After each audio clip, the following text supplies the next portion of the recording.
todos, bienvenidos a un nuevo capítulo de Hablemos de Corretaje. Hoy estaremos con dos grandes invitados, arquitectos, que ya van a entrar en un ratito más, así que denos unos minutos para ir ya incorporándolos a ellos. ¿Cómo estás? Hola, ¿cómo estamos, Karen? Me funcionó Sí. el Zoom, porque me falla siempre. Me conecté de la tablet y me funcionó bien. Mientras tanto, damos la bienvenida para este nuevo capítulo de Hablemos de Corretaje. Así que hoy vamos a estar con Anti. Quédate con Anti nomás de nombre. Antilopay me conocen varios. Sí, no, igual para que queden para el registro para nuestro canal de YouTube. ¿Quién es Karen Antinopay? ¿Quieres que cuente? Digo un poquito para que se quede en el registro. Sí, yo a Ah, todos nuevos invitados, yo lo dejo ahí para que en el registro quede ahí. ¿Quién es Karen Antinopay? ¿quién soy yo? ¿Dónde está ubicada y dónde la pueden ubicar en caso de que ya además adelante ahí los corredores de propiedades y el público en general necesite de los servicios de esta destacadora tasadora del mundo Sí. inmobiliario? Bueno, mi nombre es Karen Antilopay, yo soy arquitecto de profesión, con especialización en tasaciones. Eh, Trabajo en tasaciones desde que me titulé de arquitecto, o sea, estoy ejerciendo desde el año 2007, o sea, ya llevo, ya ni me acuerdo cuántos años ya, como 18, como Mejor no 18, saquemos la cuenta. 18 años tasando, o sea, yo decidí especializarme como arquitecto en las tasaciones. Lo cual es un requisito para poder ser un tasador, digamos, ya en el ámbito ya profesional, digamos, en el área de los bancos, de los tribunales de justicia, la expropiación y todo ese tipo de cosas. Y comencé trabajando para varias empresas, las típicas empresas de tasaciones que hay en Chile, las más grandes y reconocidas, para adquirir experiencia, para ir aprendiendo, mejorando, creciendo y siempre estudiando. Todos los años hago algún curso nuevo en tasaciones, en todo ámbito agrícola, de derechos de agua, eléctrico y todo, como parte no para tanto ofrecer los servicios de esas áreas, pero sí para poder tener un abanico más amplio de conocimientos para poder asesorar a los clientes. Y bueno, también el curso de corretaje de propiedades, que lo hice con ustedes cuando eran Coproch, el 2010, imagínate, desde ahí. Y bueno, eso, actualmente estoy ya hace como, ¿cuántos años? Como 13 años ya en el Banco Estado, eh, hace ya como 15 años en el registro de tasadores del Serviu, los mismos años en el registro de tasadores del Ministerio de Hacienda, me está tocando ver algunas expropiaciones, eh, y también en los tribunales de justicia como tasador, así que bueno, por ahí va mi área de expertise, en la parte profesional, porque también me dedico a hacer otras cosas, soy mentora de emprendimientos, trabajo en la Universidad Santa María, así que ese es como mi otro lado multifacético, El lado B de Karen. y el lado más emprendedor. Sí, como todo, pues todos tenemos un lado B, pues yo Sí, me dedico al corretaje de propiedad, con los programas y tengo mi programa de ufología, también me dedico a la ufología, así que también tengo mi canal de YouTube ahí, así que por eso te digo cada uno ahí con sí. dentro de sus materias. Lo ¿Ah? importante es dedicarse a hacer las cosas que a uno le gustan y le da Exacto, y pasión, hacerlas bien, hacerlas bien. y hacerlas bien Claro, porque con si te gustan, profesionales. la vas a hacer bien, ese es el tema. Así es. Y también acaba de entrar don Eduardo Sala para nuestro registro también lo mismo. ¿Quién es Eduardo Sala? Hola Ariel, hola Karen, ¿cómo están? Hola Eduardo, bien. Bueno, mi nombre es Eduardo Salas, soy arquitecto de la ciudad de Valparaíso. Eh, Actualmente trabajo en una municipalidad muy cercana y prácticamente desde que me titulé hasta hoy he sido funcionario público en distintas reparticiones, ya sea municipales y no municipales. Y paralelamente tengo mi propio, digamos, estudio de arquitecto, donde realizo proyectos de todo tipo. Y actualmente estoy elaborando varios proyectos, también participo en regularizaciones, y eso es lo que puedo decir brevemente. Ok. Sí, hoy día nos juntamos justamente con dos expertos arquitectos, tasadores también, para hablar un poquito de lo que es la parte urbanística, cómo se arman en estas ciudades y también cómo se hacen las tasaciones. ¿Mm? Karen, ¿qué es lo primero que nada? ¿Qué es una tasación de un bien inmueble? La tasación, así como término, como definición oficial, así como de memoria no te la podría decir, pero en términos simples es una aproximación al precio al cual se va a vender un inmueble, ¿ya? Ujú. Se habla de tasación o valorización, ¿ya? Para poder llegar a estos valores, a estas aproximaciones a ese precio, acuérdate que el precio es el que se fija cuando la parte que compra y la parte que vende llegan a un acuerdo, ¿cierto? Es el precio el que aparece en la escritura de compra-venta, en el conservador de bienes raíces. Pero la tasación o la valorización es la aproximación a ese precio, al más probable al que se podría llegar en el futuro, digamos, cuando se produzca la compra-venta. Y para poder llegar a estas valorizaciones o tasaciones se trabaja mediante normas. Antiguamente no estaba muy regulado el tema de las tasaciones uno podía encontrar distintas formas, distintas metodologías para poder llegar a estas valorizaciones. Y los tasadores trabajamos en base a la norma internacional y en Chile ahora tenemos también la norma de tasaciones. Así que eso se podría decir que es una tasación. O sea, antiguamente ustedes se manejaban por una norma internacional. ¿Cuándo parte esta norma nacional y cuál es hay mucha diferencia entre una y otra? No hay mayores diferencias porque de hecho la norma nacional de tasaciones viene a recoger varias de las cosas que ya veníamos aplicando los tasadores de lo que es la norma internacional de valorizaciones. Y la ventaja que tiene esta norma, la norma nacional y la norma internacional, que de alguna manera nos viene a regular la forma en que podemos llegar a los valores y viene a entregar un estándar. O sea, de hecho, yo tengo clientes que viven fuera de Chile y me piden tasaciones de inmuebles en Chile y se los mandamos en dólares o en otras unidades de otras monedas. Y estas tasaciones son reconocidas por entidades de otros países, porque como están hechas ya con esta norma internacional, tienen esa validez, porque estamos hablando en términos que son conocidos a nivel global. Entonces, en ese sentido, es súper bueno poder trabajar con estas normas. Y la norma chilena, como te digo, viene a recoger parte de esta norma internacional de tasaciones.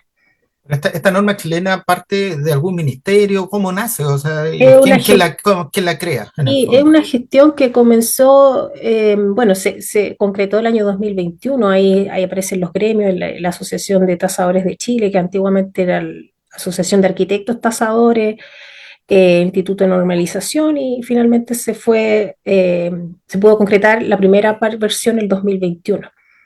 Y bueno, también hay otros instrumentos también de tasaciones que están publicados, que como son instrumentos, por ejemplo, para otros objetivos de tasación, como los del ay, perdón, como los del subsidio, eh, están los de bienes nacionales y también están incluso los del Servicio de Impuesto Interno, que no recoge mucho de la norma internacional, pero también es un instrumento de valorización para ese objetivo.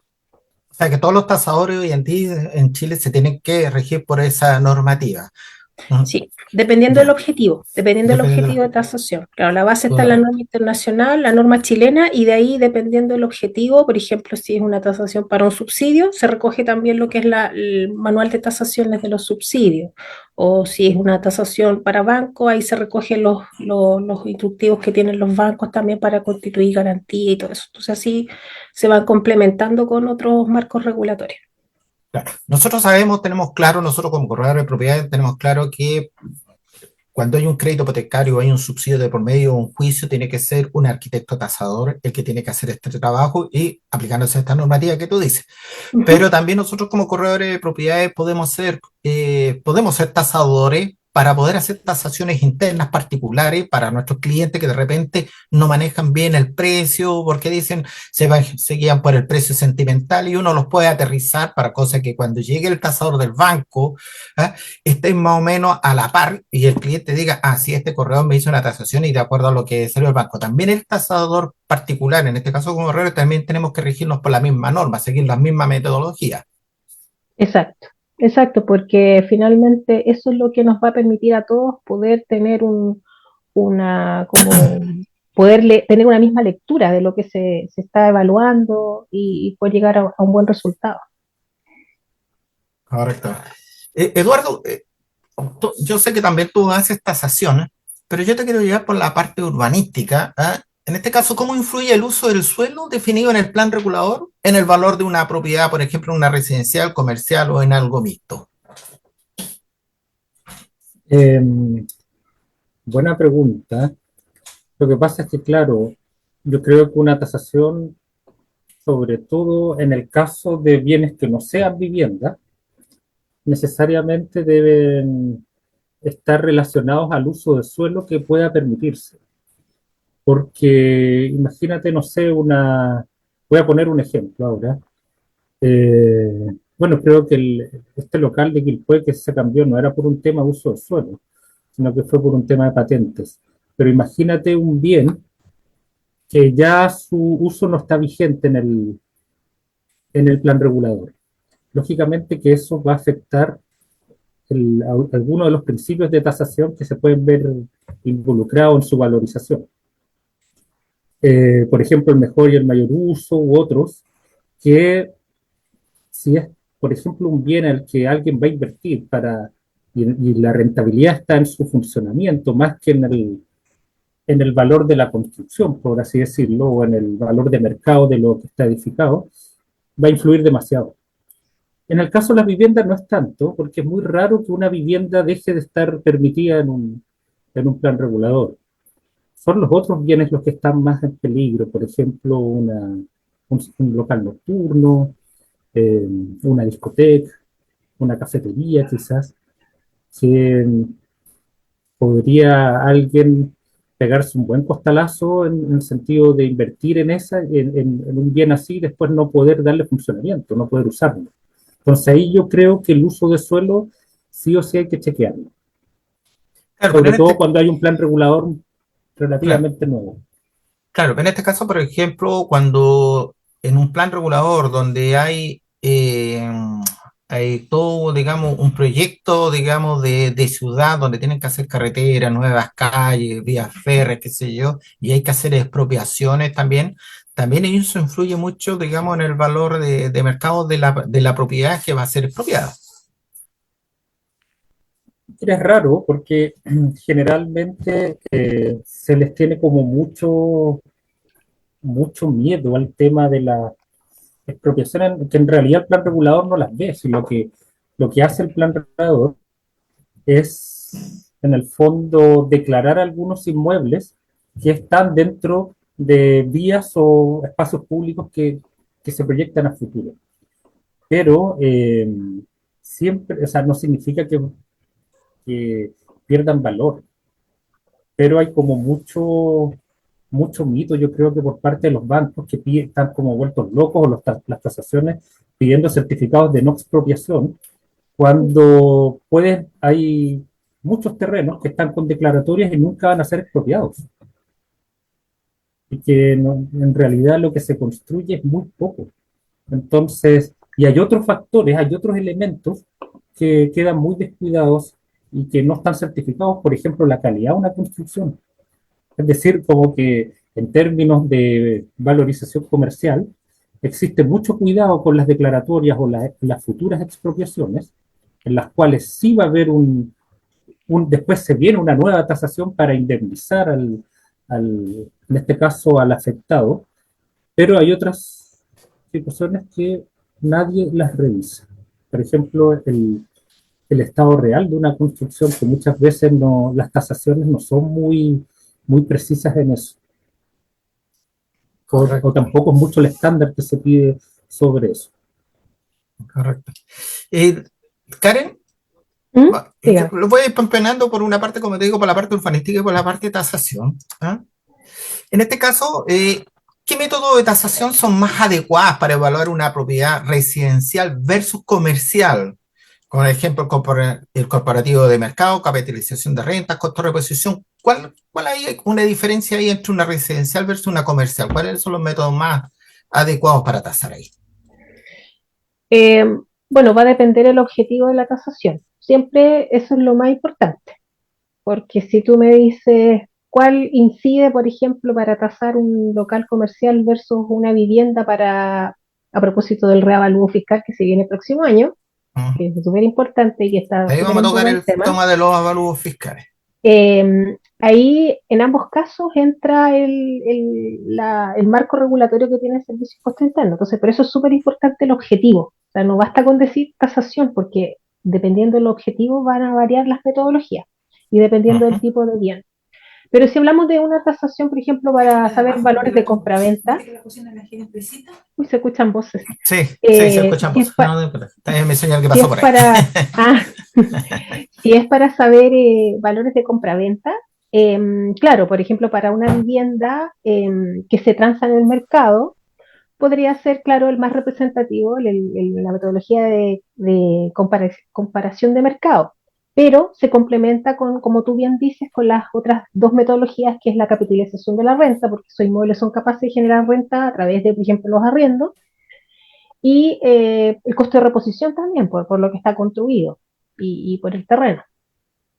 Costo de reposición depreciado si es que es una vivienda usada.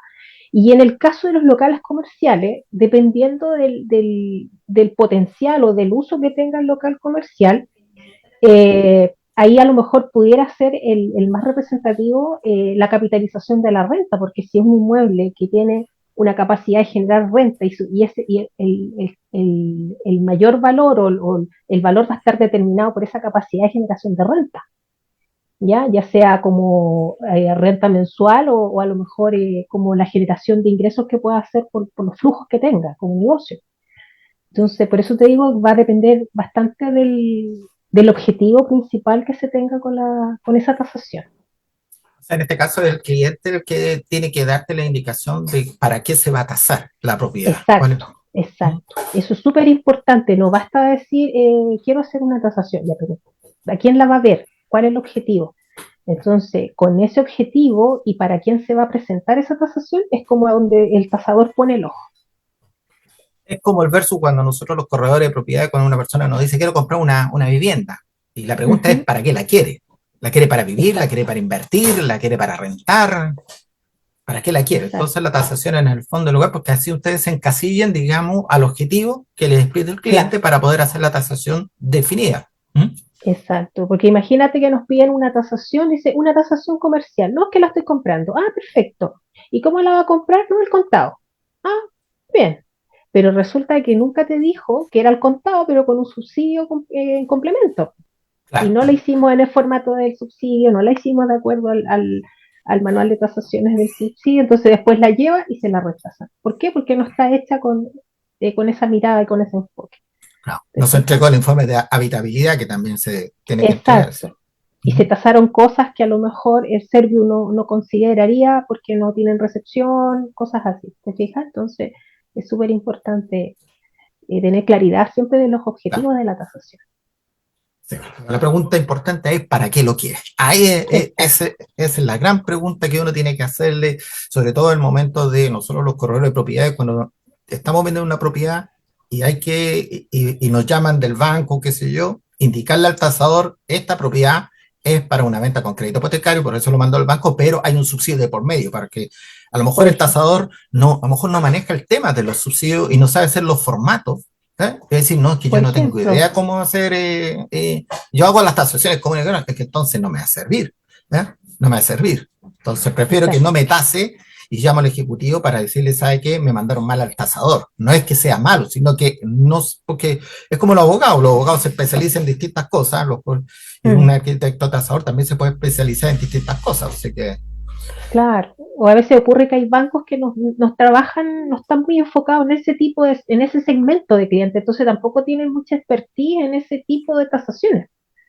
y por lo tanto los tasadores tampoco ven mucho ese tipo de tasaciones. Entonces te ocurre también. Claro, hay que estar bien informado. Eduardo, con respecto a la parte de la, cómo se arman las ciudades, como estábamos hablando antes, ¿qué impacto tienen las áreas verdes, los equipamientos urbanos, las conectividades en la plusvalía de un barrio? Bueno, yo creo que en la plusvalía de un barrio bastante. Quizás donde no podría ser tan positivo para digamos, para un inversionista o para algún propietario, es que justamente su terreno se transforme en el futuro área verde o en la futura área verde del barrio, porque un plan regulador puede fijar áreas verdes o zonificar áreas verdes, y esas involucran también no solo espacio público, sino que también eh, terrenos privados. Y eso podría ser una pesadilla para alguien, pero viéndolo en el lado bueno, claramente el espacio público y las áreas verdes públicas influyen bastante yo creo que en la plusvalía de una propiedad. Es decir, hay comunas que a mí personalmente me llama mucho la atención la falta de áreas verdes que tienen. Voy a nombrar un ejemplo. Villa Alemana tiene muy poca área verde urbana. Y si tú te fijas, la mayoría de las nuevas poblaciones que se han estado, digamos, desarrollando o extendiendo en la ciudad, han abierto plazas, pero son las plazas que no están hechas por el Estado, están hechas por los loteadores. Entonces tienen lo mínimo, y la verdad es que es el espacio público mínimo necesario para que se generen muchas viviendas y sigue habiendo un déficit. Siempre he pensado que con una mayor cantidad de área verde, lógicamente que es el barrio completo, lógicamente que la propiedad que está dentro de ese barrio, la que se valoriza en todo sentido, en calidad de vida y también digamos, en su valorización comercial. Entonces, y eso son los Pero planes ahí también, reguladores los responsables. pero también hay un pro y un contra, porque de repente a nosotros como corredores, de repente llegamos clientes y dicen, la verdad que está bonita la casa, pero está al lado de la plaza, y eso significa que en la noche van a llegar a gente a tomar, a fumar, los voy a tener muy cerca, entonces como que no es muy atractivo a veces tener la plaza muy cerca de una propiedad, porque por otro lado, claro, uno le dice, sí, pero es que esto no pasa, trata de cambiarle el paradigma, digamos, de la casa, o sea, del terreno, de que no está eso, sino que está controlado, es área verde para que jueguen los niños, pero de repente no juegan en contra a veces, o también una estación de metro, porque dice, pucha, va a estar entrando y saliendo gente pasando por fuera de mi casa todo el día, también Claro. eso puede afectar un poquito. Eso demuestra todo digamos, lo deteriorado que está la ciudad, digamos, por temas de seguridad, porque justamente las dos cosas que tú nombraste antiguamente eran sinónimo de calidad de vida, estar cerca de una estación, tener un espacio público cerca. Yo me acuerdo que tenía una plaza muy cerca a mi casa y era realmente como mi patio. O sea, pasaba mucho tiempo en esas plazas. Hoy en día, bueno, paso frecuentemente y no me atrevo ni a pasar por ahí. Paso por fuera, y eso que era la plaza que yo frecuentaba. Entonces, pero yo creo que ahí ya excede un tema urbanístico, ahí pasa a ser un tema social, de seguridad, y lógicamente que es algo que está completamente anómalo a cómo debiera funcionar todo. Los pasajes cerrados, hoy en día, imagínate, una propiedad que está dentro de un pasaje cerrado es algo que tiene un plus y que quizás décadas antes era todo lo contrario. Siempre se buscaba estar conectado a la red vial, a las calles, y ahora lo que se busca es estar alejado, ¿cachai? Estar como privado de todo eso. Entonces, claramente hay algo que no, hay una disimilitud bien grande. Es lo que pasaba en los tiempos de la colonia, que todos vivían en el centro de la ciudad y a medida que iba creciendo la gente más poderosa se iba alejando de la ciudad. Hoy en día ya prácticamente están casi a los pies de la cordillera, que se iban alejando Claro, para correcto. poder, porque las ciudades van creciendo, pero se va expandiendo de una forma desproporcional a veces las grandes ciudades. Ujú. Karen, en este caso, para lo que es la parte de la tasación, ¿ah? Porque la mayoría, bueno, hablamos que ustedes usan un sistema de metodologías como de costos de reposición, ¿cómo se llama? También ¿cómo se llama? ¿Cómo se llama? Comparación de mercado. Comparación. ¿Ah? Mm. ¿Cómo se determinaría un valor de una propiedad en una zona de baja liquidez, donde escasa las ofertas comparativas, comparables, donde no se puede comparar? ¿Cómo determinan ustedes como tasadores Es para como poder el hacer una ejemplo, tasación? como el ejemplo que estábamos viendo de ese terreno, que la inteligencia artificial no era capaz de encontrar muestras. Bueno, la norma a nosotros nos permite, nos dice que tenemos que buscar por los principios como de sustitución, o sea, buscar los sustitutos a lo que estamos tasando. Pero como bien tú dices, a veces no tenemos esos sustitutos en el mercado. Primero buscar, ojalá idealmente, las compraventas de los conservadores de bienes raíces, las ofertas que están publicadas, hacer las respectivas correcciones, y ya si no encontramos en el sector inmediato, vamos ampliando el rango de búsqueda, ya sea en un entorno próximo que sea parecido dentro del mismo barrio, dentro del mismo sector, y así vamos ampliando. Sino dentro en otro barrio, dentro de la misma comuna, idealmente pensando lo que haría, por ejemplo, si estuviésemos vendiendo esa propiedad, ¿dónde irían a buscar estas mismas personas propiedades para comprar? ¿Cierto? Cuando uno busca ciertos barrios con ciertas áreas verdes, con cierta conectividad, en un rango más o menos de metros cuadrados, de precios, ¿cierto? Y van a buscar en ciertos barrios. Entonces, básicamente uno hace lo mismo, empieza a replicar eso. Pero lo ideal es buscar, ojalá, el hermano gemelo del sustituto de lo que estamos tasando. Correcto. Claro, porque hoy día, claro, como nos pasó con el terreno, que de repente, ¿dónde encuentro algo parecido? O sea, ¿cómo puedo llegar a un valor determinado? Cuando Claro, los dueños te dicen, no, que yo, mire, yo la verdad quiero, ojalá sacarle 40 millones de pesos al terreno, y en la realidad, al final los exacto, terrenos no cuestan más que a lo mejor 10 o 12 millones de pesos, porque a lo mejor están en quebrada, no tienen una sustentabilidad como para poder hacer un desarrollo inmobiliario ahí, y eso a ustedes les afecta como para poder tasar, sobre todo cuando hay propiedades que, por ejemplo, Valparaíso, que tiene muchas quebradas, entonces cuesta ahí poder llegar a un claro. valor determinado. Claro, en esos casos, como te digo, es importante reconocer qué cosas son las que definen el valor de ese terreno. Por ejemplo, de Valparaíso que tú me dices, ver qué tipo de normativa es la que que se permite construir ahí, si tiene un potencial inmobiliario o no, y ya si no encontramos si bienes similares en el mismo sector, nos vamos a otros cerros, nos vamos a otros barrios a buscar de barrios de segmentos similares en normativa, en ubicación, en segmento de personas, digamos, de entorno.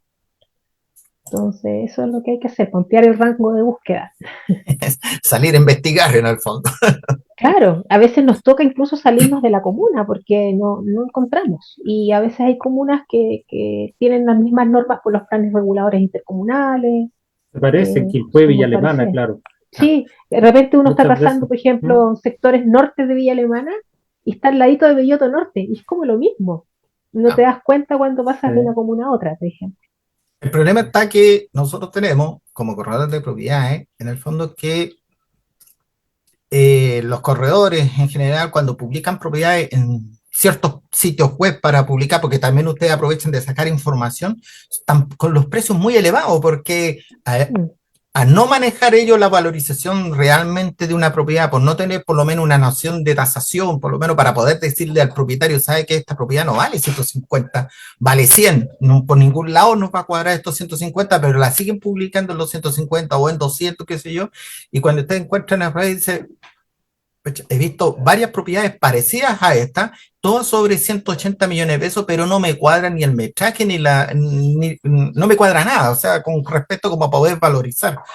Ahí tienes que recurrir, como tú decías, a los conservadores, pero puede haber sido que también el conservador, porque el conservador inscribe lo que se le pidió, y si esa propiedad está mal mm. inscrita, o sea, está bien inscrita, pero está con un precio muy elevado, también ahí se les dificulta a ustedes como para llegar a un precio justo.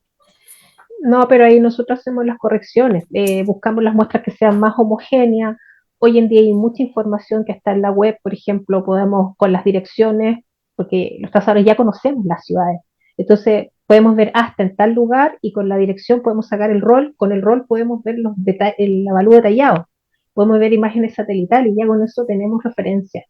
Y si hay mucha dispersión, digamos, no es homogénea los resultados de los valores por metro cuadrado, las descartamos y trabajamos con las muestras más homogéneas.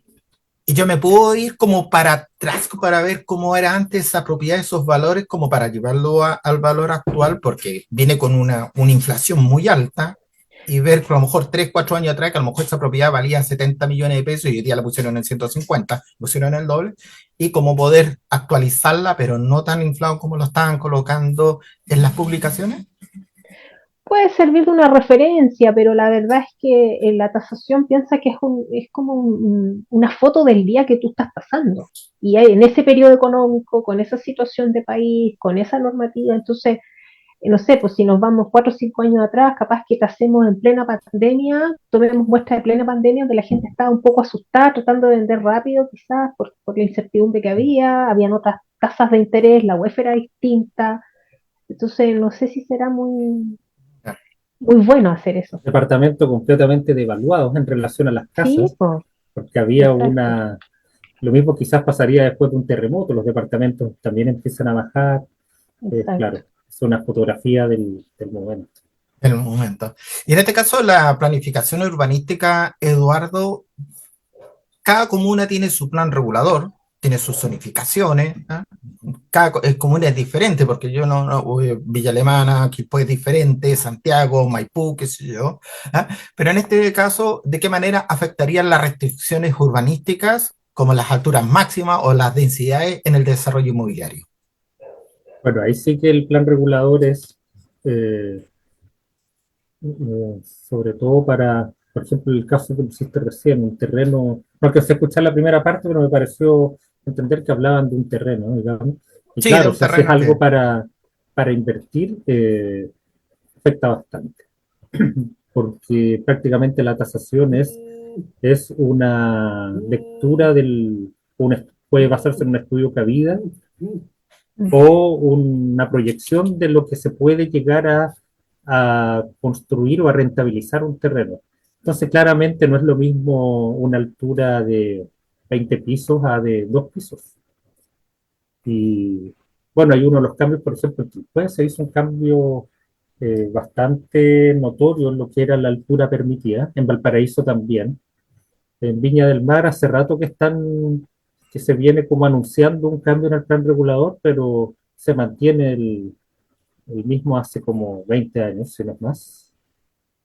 Y claramente eso afectaría. Es más, basta que se anuncie el día que se va a anunciar el inicio del proceso de elaboración o de imagen objetivo para que ya las tasaciones puedan verse en parte afectadas. Solamente con el anuncio. Ahora, hay muchos planes reguladores anunciados y no pasa nada. Entonces también es como el cuento del lobo. Por ejemplo, en Viña del Mar, ¿cuántas veces hemos escuchado lo del plan regulador? En Valparaíso también. Sobre todo en las comunas grandes es más difícil leerlo. En las chicas se han actualizado hace poco. El de Quilpué debe tener como 5 años. Sí, el 2019. 2019, claro, tiene 6 años. Eh, ¿Cuál otro se promulgó hace poco? Bueno, Limache estaba en eso. No sé si no recuerdo si salió promulgado, pero hace poco, estoy hablando hace un par de años, tuvo una discusión bien interesante y lógicamente que eso afectaba bastante la valorización de los terrenos, sobre todo en el sector de Palmira Romano, en todo ese eje, porque había muchos predios que iban a estar con declaratoria. Y ahí volvemos al tema de la declaratoria, pero no solo eso, sino que como la imagen ciudad que se estaba proponiendo, que era una imagen distinta a la que los limachinos estaban acostumbrados, que era mucho más de pueblo, iba a ser casi como una comuna de transición, más cercano a servicios con carreteras más grandes y afecta para, digamos, para bien o para mal, o sea, no solo la altura, también la red vial que se está proponiendo, los usos de suelo, la extensión del suelo urbano, puede que cuando estas comunas que tienen un suelo urbano muy reducido, al extenderse digamos, el límite urbano, lógicamente que permite descongestionar y también afecta en el sentido de que baja la especulación, puede normalizar un poco esos terrenos que están valorizados excesivamente solamente por la especulación por falta de suelo urbano. Entonces todo afecta en realidad y la planificación urbana ahí es bien relevante. Claro, pero también nos encontramos a veces con comunas que no tienen plan regulador, como me tocó a mí Mm, ver una vez en La Cruz, que no tiene plan en la cruz. regulador, y ahí uno Mm, se puede construir lo que quiera. No hay restricción, pero deben existir muchas comunas que pasa lo mismo, y eso puede ser favorable o desfavorable. O nosotros para corredores a lo mejor puede ser favorable porque vendemos un paño, un terreno, y construyan lo que quieran. ¿Ah? Bien, porque siempre y Pero cuando que ya no no están así, afecte a la claro. ciudadanía, digamos, en algo que sea algo peligroso para la comunidad, pero Sí, pero ya no están así, ahora hay normas supletorias. Antes era más como laxo toda la normativa. Eh, Me da risa porque las nuevas modificaciones que se hicieron a la ley dieron un plazo para actualizar o hacer plan regulador de 10 años. Y la verdad es que nadie tomó en serio eso, pero sí se pusieron en el entendido de que eso no se cumpliera, hicieron normas supletorias. Que, por ejemplo, en una zona donde no hay plan regulador, ya hay normas como genéricas que hay que hacer valer. Y eso no es hace mucho. Pero pasa lo que dices tú, es un lío no tener plan regulador. Yo me tocó partir trabajando en una dirección de obras que solamente había límite urbano. O sea, mm. había una línea imaginaria que separaba lo rural y lo urbano, pero es complicado, la verdad es que mejor tener las reglas claras. antes de seguir, bueno, estamos hablando, en nuestro programa hablemos de corretaje, estamos con Eduardo Sala y Karen Antiropay, dos arquitectos tasadores. Quiero aprovechar de saludar a quienes nos están viendo ya a través de las redes sociales, Karen Medina, Gloria Arellana, Milao Chen, Luis Araya, Yesenia Retamal, René Valpo, ahí no alcanzo a leer bien, ahí que nos están viendo. eh, con este tema de todo lo que es la tasación y urbanismo. Karen, en la parte de las tasaciones, ¿qué rol juegan las externalidades positivas o negativas como las cercanías de ruidos molestos en una vivienda a tasar? Por ejemplo, que hayan construcciones de una maestranza, un colegio, que eso puede afectar, digamos, a valorizar una propiedad, ¿o no es tan así?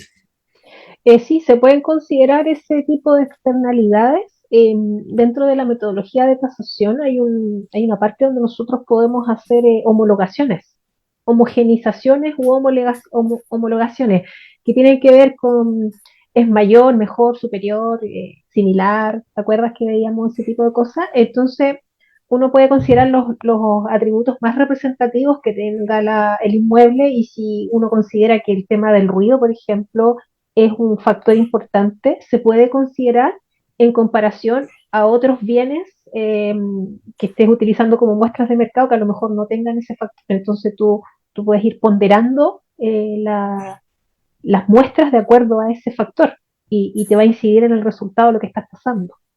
Entonces, por ejemplo, si tú estás pasando en un sector que tiene una alta congestión de ruido, no sé, porque está al lado de una autopista, una línea férrea, no sé, contaminación se te instaló una toma al lado y pones la música Claro, un fuerte estadio. todo el día, un estadio, claro, cosas de ese tipo.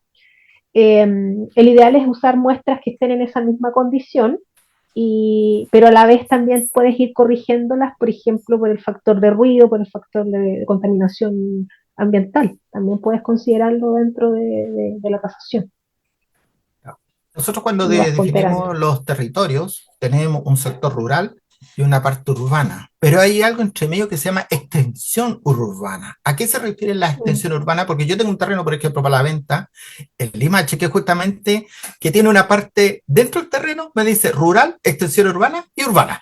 O sea, tiene las tres características. Entonces, ¿a qué le llamamos la extensión urbana para que las personas puedan entender a qué se refiere esto? Porque cuando uno dice, no, tengo un terreno, pero de extensión urbana. Ahí Eduardo, el ¿Yo experto en los o Karen? informes previos, ¿Sí? ¿eh?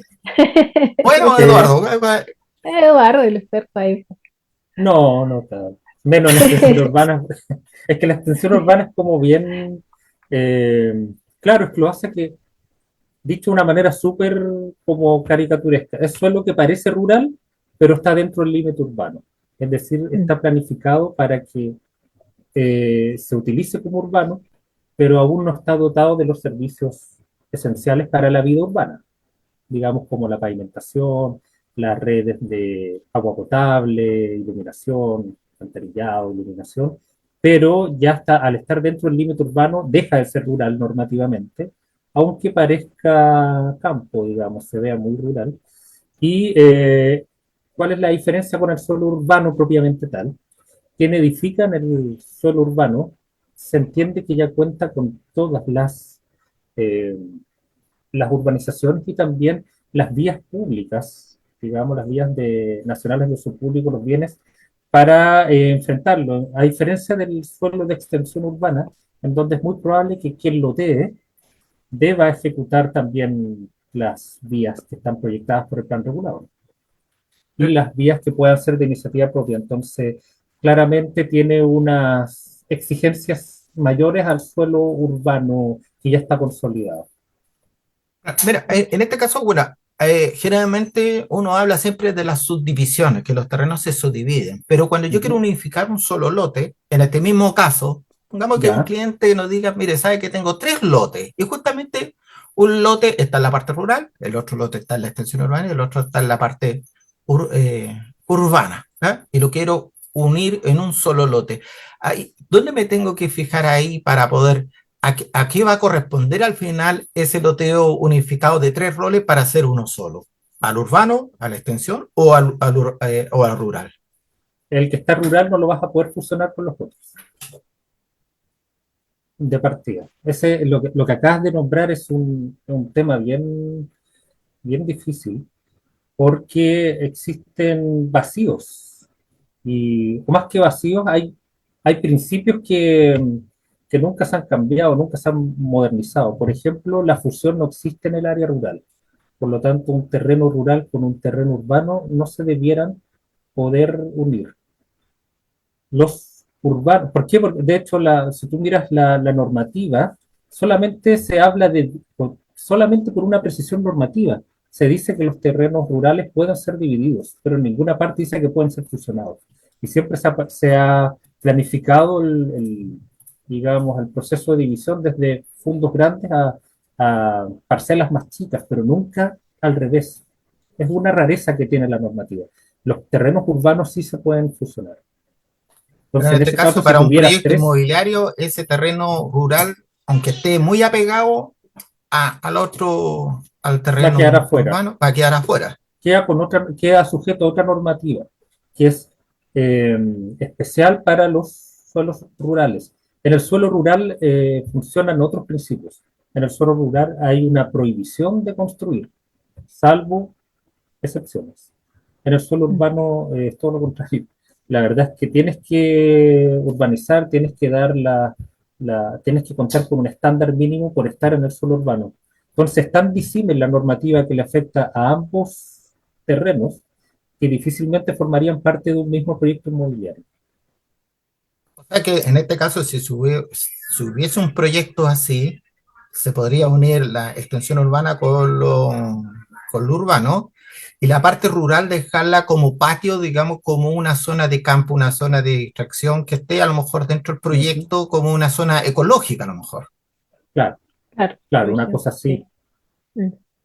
para poder, claro, para que como un condominio, digamos, tenga esa parte, digamos, ya, está bueno saberlo porque tengo un terreno justo así. Debe ser grande tu terreno para Sí, tener las tres zonas. sí, es que justamente abarca las tres zonas. Y, mira, y justamente el otro día cuando entrevisté a Juan Antonio Arancibia, que es ingeniero topógrafo, él incluso me hablaba que tenía un terreno que colindaba con dos, una parte estaba en una comuna y otra parte Ah, estaba en otra comuna, con un mismo mm, rol. O sea, un rol en dos comunas. sí. Se da también, se da también. Entonces ahí como que se nos complica a nosotros los corredores cuando nos ofrecen estos paños, estos terrenos para poder hacer un proyecto, o sea, ¿cómo lo ofrezco? ¿Cómo lo vendo? Así claro. que ahí se nos va complicando, por eso, bueno, es importante que también un corredor de propiedades se tiene que hacer asesorar por un experto, sea como ustedes, por ejemplo, para que nos diga esto se puede hacer y esto no se puede hacer, o esto te recomiendo hacer para poder presentar este proyecto, para poder vender esta propiedad. Ujú. Mira, voy a Sí, aprovechar aquí aquí nos está preguntando Yesenia Retamal, ¿en qué podría afectar la valorización de metraje mínimo para subdivisión en CEU de la misma comuna? Por ejemplo, Puchuncaví, hay una zona CEU que exige mínimo 2.500 metros cuadrados y en otras exige 400 metros cuadrados. ¿Cuáles podrían ser, a ver si puedo leer un poquito, cuáles podrían ser más los factores de variables ahí? No sé, ¿quién pueda responder esa parte? en el valor, ¿cuál es la diferencia que podría haber entre una zona y otra? Sí, eso es lo que estaba indicando ahí. Ah, claro, que esas CEU deben estar deben ser zonas de extensión urbana, que a uno le Mm, dejaron 400 y a otra 2.500. 2.500, claro. claro, la de 2500 debe estar en una zona más alejada, me da la impresión, en una zona menos densa, seguramente Mm. más en el límite con lo rural, una zona como de transición, y las de 400 deben estar en lo que ahora se conoce como ya la parte más urbana.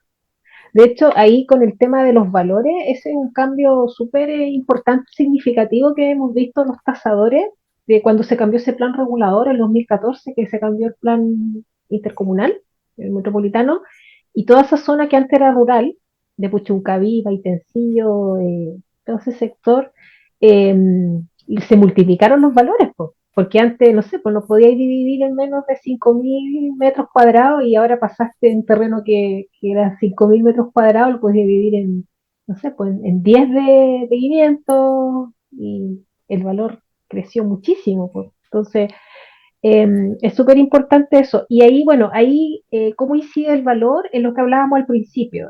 Hay que irse a los comparables similares. O sea, si tú estás pasando en una zona de extensión urbana donde la subdivisión predial mínima es de 2.500, tienes que buscar muestras de mercado que estén dentro de esa condición, ¿no? Porque eso es lo que va a definir finalmente el potencial de ese terreno.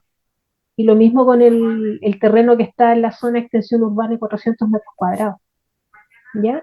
Entonces tienes que ir al mercado a buscar ese tipo de comparables, de sustitutos. Claro. Mira, a mí me tocó, tengo un terreno que tengo a la venta ¿Cuántos junto a, terrenos tienes, Ariel? pues uno como corredor de propiedades. Los clientes llegan, pues, ¿ah? Cuando Sí, uno no, hace bien las cosas bien, le llegan igual que a usted cuando le llegan los ya, clientes, pues. pensé que eran terrenos tuyos. No, A yo ver, ojalá no, soy un corredor ya, humilde, que te iba a pedir sencillo. te iba Soy a más pedir humilde que uno una para sopa de construirme pan, yo, algo. así que. Te quería pedir uno prestado, pero bueno, pensé que eran No, tuyos. mira, a mí me tocó un terreno que tengo, el sector de Quintero, que está al lado de una cancha de fútbol, al lado de un supermercado, tiene muy buena ubicación a orilla de calle, pero nos tocó, cuando fuimos a ver el terreno, algo que uno desconocía, que tuvimos que pedir un certificado de la dirección aeronáutica porque hay una Mm, pista de A aterrizaje la pista de y la por FACI. tiene la razón.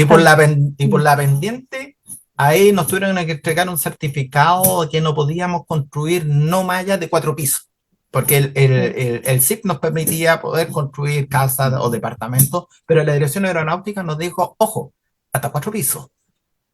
Entonces mm. eso también influye en las tasaciones, estas cosas medias raras que pasan. Por supuesto que sí, es una variable súper importante, porque tenía una restricción ahí. Es como lo mismo que pasa que cuando pasa un estero, cuando tienes una expropiación, una servidumbre, es exactamente lo mismo. Es una de las variables a considerar para el momento de la tasación. Porque te lo restringe, te lo acota, ya no puedes crecer, aunque el certificado de informaciones previa te diga 10 pisos, pero si tienes justo en ese predio esta condición, ya, ya no son los 10 pisos, pues son los 4 que tú dices o incluso menos. Entonces te incide, súper importante. Por eso es súper recomendable que cuando vendan terrenos de los corredores de propiedades siempre tengan primero que todo los planos de lo que están vendiendo, los planos conservadores, probados. Ojalá puedan verificar in situ que corresponda a lo que está realmente y tener al menos los certificados de informaciones previas, porque esas son las reglas del juego, pues. Ahí aparece lo que se puede y no se puede hacer, sino cómo vas a estar vendiendo algo que no es solamente por la ubicación. En un terreno sí o sí es por lo que puedes o no puedes hacer. El valor está dado por eso. famoso SIP que le llaman ahí, que es el que nos dice qué es lo que Exacto, podemos hacer y no hacer dentro de ese predio. exacto. justamente. Correcto. Sí, y lo mismo Eh, también si hay servidumbres, de repente hay servidumbres, por ejemplo, en esos terrenos de extensión urbana, como decía Eduardo, además de todo este factor que es como que están en transición, ¿cierto? Que fueron rurales, que muchas veces no hay alcantarillado, no hay agua, está recién llegando la luz o hay que extender la red para poder tener la luz. También hay muchos que quedan con estas cosas antiguas de la ruralidad, pues, como servidumbres, servidumbres de Mm. gasoducto, de trazados eléctricos, por ejemplo, en Quintero. Quintero está todo atraviesa todo un tema con la red de gas. Hay muchos terrenos que tienen ese tipo de restricción, o hay otros que tienen, me ha tocado ver que tienen una restricción, creo que es de la CONAF, que hay zonas de bosque que aunque son de extensión urbana, tú no puedes construir, no tienen limitaciones de construcción. Aunque el CIP te diga otra cosa, aparece otro marco regulatorio que te va acotando lo que tú puedes hacer. Entonces es súper importante tener toda esa información. hay que informarse bien porque a mí me tocó en una venta de terreno justamente en La Cruz, que los hablé con el abogado que hoy día está, lo tenemos ahí como profesor, que es de Derechos de Agua, que él me dio una clase magistral yendo a su oficina, porque teníamos un terreno que lo dividía una sequía, que pasaba como un riachuelo, pero estaba seco, y uno en la ignorancia decía a los clientes, no, te cuestión la tapa, le pone un tubo y sí, y me dijo, No, no, no puedes no puedes. taparlo. Esos son aguas de la agrupación de canalistas, me De la dijo, y eso, asociación de canalistas, claro, y exacto. eso no lo puedes tapar, me dijo. ¿Eh? Y no lo puedes Así que, ocupar si no tienes los derechos, tampoco puedes sacar esa agua. Es un robo. exactamente, entonces hay muchas cosas que de repente uno dentro de nuestra ignorancia, porque claro, los corredores dicen, no, las sabemos todas, pero cuando nos enfrentamos a una situación como lo que me pasó con esto de la erupción aeronáutica, que hay una pista de aterrizaje, que hay un terreno que pasaba a este canal, ¿eh? Nos vamos encontrando con sorpresas que de repente no sabemos cómo enfrentarlo y cómo defender la venta al cliente y no decirle, no, no se preocupe si los aviones no se van a caer o tapamos esta sequía y nadie se entera. ¿No? Hay que tener ojo Claro. con eso, de repente hay que interiorizarse bien con lo que nos está diciendo. Eduardo, en todo lo que es la parte de urbanización, ¿qué efectos tiene, por ejemplo, la densificación de urbana en la calidad de vida del valor de las propiedades? Considerando, por ejemplo, la estoy leyendo por si acaso, ¿eh? Ya. Verticalización, subdivisión de terrenos, etcétera. Es que tenía las preguntas ahí porque a uno después se les va olvidando las preguntas que hacer y de tantas cosas. Pero ¿qué efecto tiene la Densificación. densificación urbana? Densificación. Claro, urbana en el valor de la propiedad. Eh, es que la propiedad es un efecto de la densificación. Su valor viene claro, o sea, quizás, o la pregunta iba por la densidad, la norma de densidad que puede afectarla, o por la No, no, densificación. no, Lo porque hace dice que, que considerando la verticalización, las subdivisiones de los terrenos. ¿ya? ¿Cómo afecta al valor?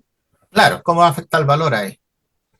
O sea, claro, un poco parecido a lo que estábamos hablando, es decir, Mm. eh, por ejemplo, una alta densidad, eh, de hecho voy a detenerme en eso, la densidad, es como una norma que nadie como que pesca mucho, la densidad Mm. y es bien influyente, por ejemplo, para alguien que quiere invertir hacer una población, un Un edificio. loteo. Mm. Exacto, y generalmente se van a la altura. Dicen, no, sé que la altura, quiero hacer casas de 2 pisos y la altura está bien. Me da todo, tengo todo bien, pero resulta que no saben calcular la norma de densidad. Y Sí, eso, pues, sí. efectivamente, ahí es donde está digamos, la norma madre de la densificación. ¿Cuántas Sí. casas entre comillas, vas a poder hacer en esa hectárea, en esos terrenos que tú tienes? Y la verdad es que no la toman muy en serio, como que todos se van a la constructibilidad, a la altura, y yo creo Mm. que una de las principales es la densidad, que está vinculada a la densificación. Entonces yo creo que claramente si yo tuviera un terreno para invertir y quiero hacer una densificación, es decir, eh, casas, o densificación, incluso también, esto aplica también para una densificación vertical, la norma de densidad es esencial y eso lógicamente que me va a, a influir en la valorización. No es lo mismo una densidad de 400 habitantes por hectárea que una de 1000 o una de 50, no sé, estoy inventando, pero es vital esa norma, que es la que te densifica finalmente. Delante de Karen habló algo estamos hablando de los valores fiscales, de los avalúos fiscales. En este caso, ¿qué diferencia existe entre los valores de comercial, valor fiscal y el valor de mercado en una propiedad? ¿Ya? Como se usan en distintos contextos de ventas de impuestos y créditos, por ejemplo. Son dos mundos que corren en paralelo, pero distintos. Son aguas distintas. Uno corre en arena y el otro corre en pasto, como dijeron lo de la hípica. Uno corre en el mercado inmobiliario, que tiene que ver con la oferta y la demanda, ¿cierto? Con las transacciones que se puedan hacer, que ese es el valor comercial, pero el otro corre en el ámbito de los impuestos, que tiene que ver con lo territorial. Y, y ahí hay como una nebulosa, una cosa media rara, porque como que el Servicio de Impuesto Interno cada 4 años nos notifica, a los que tenemos propiedades, nos hace llegar una cartita, que llega generalmente a fines de diciembre, principios del año. Este año es nos toca el próximo año, nos toca reavalúo de las viviendas urbanas, donde nos notifica del reavalúo de nuestros inmuebles y nos dice cómo se calculó. Pero hay una nebulosa ahí de cómo se llegó a esos valores, porque ellos definen cuánto vale un metro cuadrado de terreno, cuánto vale un metro cuadrado de materialidad, dependiendo las clases, las categorías, o sea, si es corriente, si es superior, buena, inferior, y también cómo se deprecian. Entonces, te informa cómo se calcula, digamos, qué valor por metro cuadrado consideró, pero no te dice cómo llegó a ese valor. Entonces ahí es donde siempre están estas disyuntivas y comienzan después a ver todo este problema de solicitudes de corrección de reavalúo, incluso algunos llegan a los juicios, los tribunales aduaneros, tributarios y aduaneros, porque hay como una cosa como un poco no muy clara, ¿ya? De hecho, bueno, lo que ha pasado recientemente también con el director del Servicio de Impuesto Interno y todo eso, que la verdad es que las explicaciones que daba, por ejemplo, de que él el año 2014 había informado al Servicio de Impuesto Interno de las construcciones que él tenía, pero el año 2014, 2015, 2016, ¿se acuerdan cuando fue la reforma tributaria y si se entregaron muchas tasaciones para acogerse? Claro. Exacto, para acogerse a este beneficio de las 8.000 Él estaba hablando de eso, y trataba como de mezclar las cosas, oye, pero uno que trabaja en esto, uno dice, pero qué descaro. Oye, y dijo un término, disculpa, más vergonzoso, ¿no? También lo escuchaba, Sí, dijo pues, que fue a la dirección de obras a tratar de inscribir su casa o su o ampliación. sea, El director de claro, impuesto interno no hablando sabe así, que sí, una construcción no se inscribe. no se inscribe, exacto, se regulariza. Entonces, no, No, una es muy vergüenza, burdo, un chiste. una vergüenza. Entonces, imagínate, y más encima ahora nos llega el revalúo y qué ganas te dan de querer pagar esos impuestos si hay este tipo de cosas. Bueno, pero Pero el 20% somos los más ricos, ¿te acuerdas? claro, y por ahí apareció el 20% más rico el que paga contribuciones, por favor, o sea, no sé, pues nos castigan, bueno, en fin, ahí estamos hablando de otros temas, pero no necesariamente los más ricos somos los que pagamos contribuciones, pues, somos los que queremos tener un poquito mejor de calidad de vida, o sea, hoy en día te consideran hasta el tema de las cámaras de seguridad, el tema de los termopaneles, están considerando otras cosas también para poder definir la calidad de tus construcciones. Entonces ya no. Cuando vienen los revalúos, esto es como al azar, no es que vayan físicamente, porque tiempo atrás, muchos años atrás, un vecino conversando que sabía que era corredor de propiedades me dice, mire vecino, lo que me llegó tengo que pagar contribuciones. Y Y le antes no habían pagaba. puesto como avalúo fiscal de su casa sobre 60 millones de pesos, y la casa donde yo estaba, que era exactamente igual, que no tenía ninguna modificaciones, tenía un avalúo fiscal de 18, o sea, le dije, no, o sea, tiene que ir a reclamar, le dije yo como... Claro. El tema es que el cómo reclamar es lo que no se informa. Claro. Y Y yo creo que ahí es súper importante que nosotros como profesionales, independiente que, claro, podamos ofrecer un servicio de esto y, como dice, a río revuelto, ganancia de pescadores, está bien, pero también yo creo que los gremios y las personas que estamos insertas en este ecosistema podamos de alguna manera educar a las personas también en cómo reclamar sus derechos, porque esto se puede corregir. Hay un periodo para que uno pueda corregir y solicitar que se reconsidere ese reavalúo. Y hay metodologías de cómo hacerlo. ¿Ya? Pero a veces la gente piensa que diciendo, no, es que yo tengo una situación económica, no tiene nada que ver con lo económico ni con lo social, es un tema que tiene que ver con una metodología que ellos utilizan. Entonces hay que empezar como a revisar si está bien hecho ese cálculo. Claro. ¿Cómo se A calculó veces, para poder claro, a llegar veces con hay las herramientas construcciones, necesarias para decirle está equivocado? claro, a veces tienen consideradas construcciones que ya no existen, por ejemplo, Claro. o superficies que no coinciden, o antigüedades que están mal ingresadas. A mí me ha tocado ver como perito juicios donde el Servicio de Impuesto Interno ha metido mal un dedo y han rematado propiedades que no corresponden, porque un fulano metió mal un dedo. Claro. Imagínate, o sea, un juicio por ese tipo de cosas. Entonces, y así también me ha tocado ver tristemente propiedades en sectores muy acomodados, en una arteria principal de un sector muy acomodado acá en Viña del Mar, una propiedad que mide miles de metros cuadrados sitio Riazo y está como sitio agrícola con un avalúo fiscal de 2 millones de pesos. Y es un terreno de miles de metros cuadrados en el sector con mayor crecimiento de segmentos medios altos, altos en Piña. Entonces, Bueno, pues pasó no hace mucho tiempo, antes de la pandemia, creo que fue antes de la pandemia, que también se habían propiedades que estaban en el sector Locurro, Barrenechea, que son sectores de alta plusvalía, con unos avalúos fiscales de una casa de población prácticamente. exacto, y están exentos de pagos de contribución. Entonces, ahí uno dice, pero ¿cómo? ¿Cómo? ¿Cómo puede ser? ¿Cómo ser amigos del director para que no? Ese terreno no era del director. Estaba en nombre de una persona natural. Claro. Mira, Estaba, acá nos era una preguntan inmobiliaria. acá Mm. por nuestras plataformas, si un cliente requiere un terreno para construir varias casas o cabañas con el objeto de arrendarlas, ¿qué debe de ser el sí? ¿O en qué me debo fijar específicamente? Eh, bueno, parto Primero yo. si si el terreno lo permite para construir. Depende, es que lo que pasa es que no es lo mismo. Ojo, ahí hay una confusión. Las cabañas, no, hay como un vacío ahí, o es casa o es hospedaje.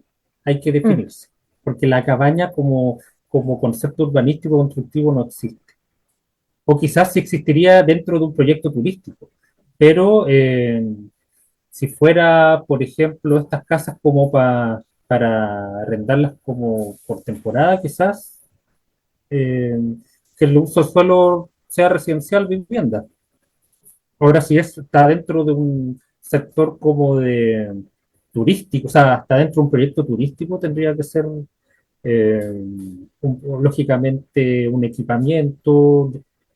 Es que estamos pensando en comercio, o sea, Relacionado con hospedaje. Mm. claro, estamos pensando en urbano, me imagino, ¿no?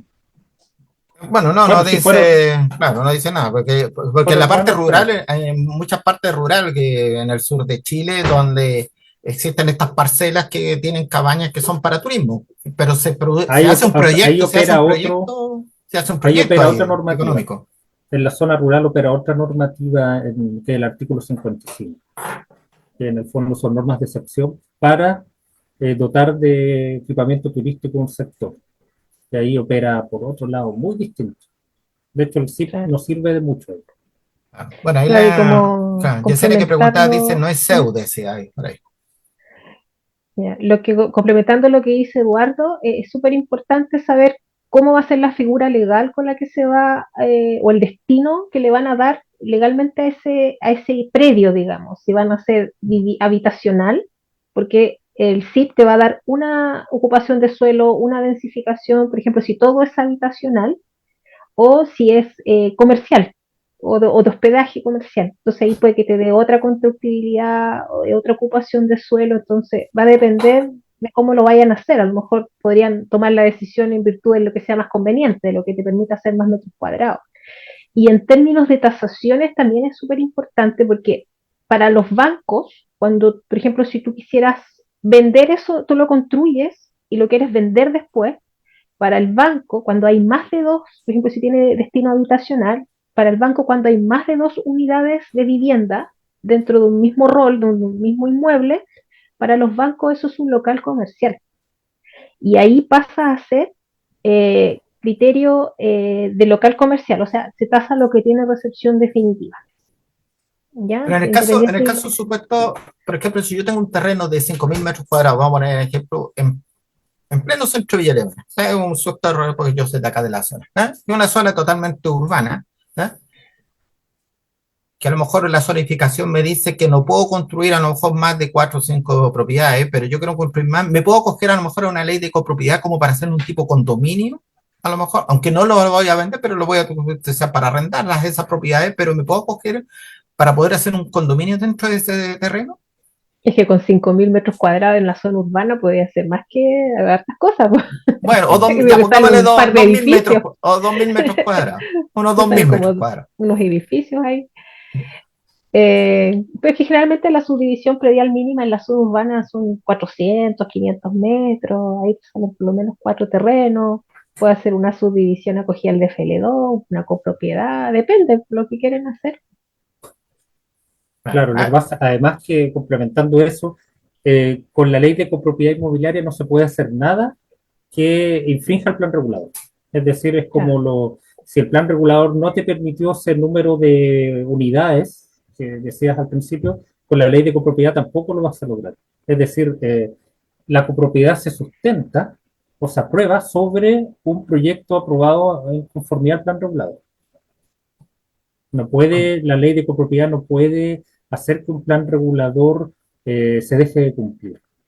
Entonces, como decía la Karen, lo más probable es que, claro, en esos metros cuadrados, quizás podrías ver, no sé, si tienes un terreno grande, un conjunto armónico, que eso es algo que se Claro. utiliza poco, pero puede ser una carta, digamos, un conjunto armónico, donde ahí tú tienes incentivos. Puedes aumentar algunas normas urbanísticas o también algunos conjuntos de vivienda económica, donde sí puedes saltarte normas urbanísticas. Todo lo que es la construcción de viviendas por ejemplo, los edificios hasta 4 pisos, tienes mucho incentivo normativo. Lo que pasa es que hay que saber calcularlo. Pero para todo lo que sea construcción de vivienda, cuando hablo de vivienda económica son 140 metros cuadrados, no más que eso. Pero tienen muchos beneficios que no se conocen mucho. Por ejemplo, en la densidad, que la puedes aumentar. Y Y la además, subdivisión predial mínima, esa es súper buena. también tienes exactamente, tienes muchos beneficios. Entonces, si tu objetivo era hacer casas, es muy difícil que no te resulte en la zona urbana. Claro, mira, por ejemplo, hay un terreno que también lo tengo a la venta. Ya, el zar de los terrenos. Está en el sector de Peñablanca, sector hacia el Rincón, el sector del Rincón, Ah, pero el sector de Peñablanca. Son sí, alrededor de 8.000 metros cuadrados. Tiene 7 casas adentro. Yo creo que ninguna está regularizada, ¿eh? Pero son casas de albañilería, no son casas, no son cabañitas, ¿no? Son buenas casas. ¿Eh? En este caso, si una persona la quisiera comprar ese terreno, qué sé yo, con esas casas, o sea, puede comprar el terreno, de comprarlo puede comprar, pero si lo quisiera hacerlo comercial, tendría que ser un proyecto comercial para poder sacar las patentes comerciales como para algo turístico, o si lo quiere hacer como residencial, lo puede transformar en un mini condominio. ojo a ese sector de que dices tú. Yo tengo mi casa ahí muy cercano a donde dices tú. Ese es el límite del intercomunal. Sí, este está Entonces, ubicado ahí del Brembal. por donde está la Cuncuna, doblando la vueltecita por ahí. Puede que haya cambiado todo y esas casas quedaron ahí, cambiaron, no sé, cambiaron las normas urbanísticas porque en ese sector, al menos en la parte de Villa Alemana, se acaba el Brembal y después sigue todo rural. Es que al Entonces, frente de ese terreno está lleno de condominios. Es que uno así metido ese terreno alrededor y puros condominios. habría que ver ¿le has sacado algún certificado en informe previo? No, que lo entregaron hace poquito, o sea que eso lo estamos viendo justamente para... Ahí influye Porque es harto que eso. fue una persona que construyó 7 casas para la familia, una familia grande, qué sé yo, y él quedó solo. Entonces uno, yo digo pensando lo que si se puede transformar las cosas de Sí, po. repente, se pueden transformar a mini condominio o si uno o ofrecerlo como algo comercial para algo turístico y hacerlo netamente comercial que ocupar a lo mejor las casas como alojamiento, restaurante, qué sé yo, etcétera. O sea, hay que estudiar estas cosas. Claro, si lo único que digo, ahí está en el límite. Puede que haya quedado fuera o dentro. Ya, En ese bueno, sector está justo el límite del, si ahí me gano el cambia kilo y todo. lo compro, te voy a llamar para que le echemos una mirada. No compro Oye, esas pero casas. ya, volviendo a la de acá, bueno, ahí nos están viendo hoy por las redes sociales, ahí se agregó Luz María, Leopoldo Cubillo, o sea, ahí se han incorporado. Volviendo a lo que compete hoy día, en este caso, ¿qué factores subjetivos pueden influir en la recepción del valor de una propiedad, aunque no estén reflejadas en las estaciones técnicas, como por ejemplo el diseño, la historia del inmueble, la reputación del barrio, todo lo que haga, porque un barrio se compone también ¿cómo se llama? De una La antigüedad, historia. del barrio, de cómo se compone, si los barrios son buenos, la reputación del barrio. ¿Qué factores influyen ahí en la valorización? Es súper es subjetivo eso, porque es como cuando te dicen, no, que esta casa la hizo mi abuelita, pero ¿le importa al mercado que la hizo tu abuelita? Hay que ver, pues si eso le importa al mercado, incide, pero si al mercado no le interesa o lo ve como algo que no le aporta valor, entonces va a depender mucho del mercado y nuevamente hay que salir a buscar esa información al mercado. Por ejemplo, si es un barrio tradicional y es conocido porque es un barrio tranquilo, a lo mejor es un barrio con buena accesibilidad, un barrio con áreas verdes quizás, hay que buscar esos factores que son los que le dan el valor a ese inmueble y empezar a buscar en cuántos lo están el mercado pagando por eso. Hay que salir a buscarlo al mercado. Pero es importante reconocer esas cosas que el mercado está dispuesto a pagar.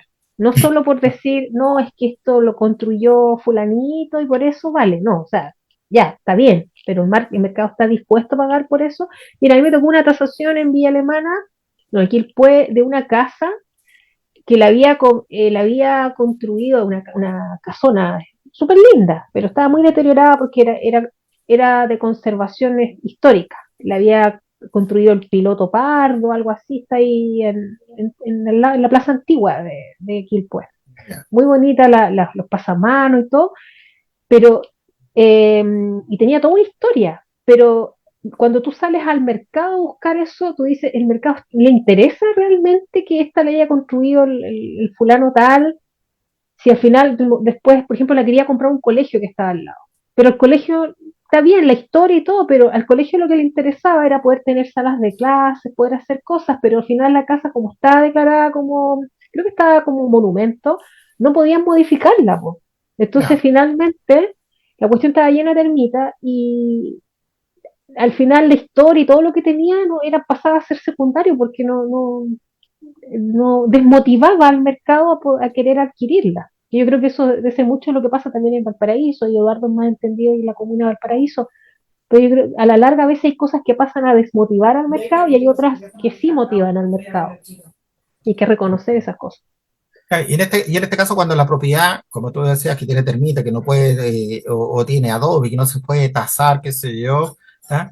Ahí ya conviene ya más que nada tasar el terreno como terreno in situ y no la propiedad. O sea, como darle valorización al terreno, porque a lo mejor, Claro, si no está considerada como monumento nacional, que no se le puede tocar, pero si no está considerada, uno la puede demoler para construir algo nuevo. Entonces, porque la claro, tasación de la propiedad in situ tiene un valor cero, pero el terreno puede tener otro valor.